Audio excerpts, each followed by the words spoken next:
సేపు ఆ ఫోన్ ఆ టీవీ తప్ప నువ్వు ఇంకేం చేయవారా? 4 బ్యాక్లాగ్స్ ఉన్నాయరా, ఎప్పుడు క్లియర్ చేస్తావు? లేచి చదువుకోపో. లేస్తున్నావా లేదా? లేచి చదువుకో. కాలేజ్ ఫీజు ఈమెనే కడుతుందని నోటుకు వచ్చినట్టు మాట్లాడుతుంది. అక్క ఫ్రెండ్స్ తోటి వైజాగ్ వెళ్తున్నాను, ఒక 10,000 కావాలి. వైజాగ్ ఎవడు పంపిస్తున్నాడు రా నేను? అక్క నేను ఎక్కడికన్నా బయటకు వెళ్తానా అక్క? ఒక్కసారి పంపించమంటే ఎందుకు ఇట్లా చేస్తున్నావు? ఒక 10,000 ఇయ్యాక నేను వెళ్ళేసి వస్తాను. 10,000 కాదు కదా, 10 రూపాయలు కూడా ఇవ్వ. ఫస్ట్ ఆ బ్యాక్లాగ్స్ క్లియర్ చేసుకో. అమ్ముండు ఉంటే నీ లెక్క కాదక్క పంపించేది నన్ను.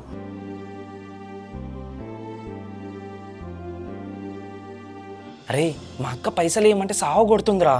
అంటే ఆ బ్యాక్లాగ్ల గురించి చెప్తుంది, నాకు మస్తు కోపం వస్తుంది. సరే పైసలు అరేంజ్ చేసుకొని ఫోన్ చేస్తాను. లేదు పిన్ని, ఇప్పుడే నాకు పెళ్ళేంటి? అసలు వాడికి ఏం తెలీదు. వాడిని అట్లా వదిలేసి నేను పెళ్ళి ఎలా చేసుకుంటాను? వాడు నేను లేకుండా ఎలా ఉంటాడు?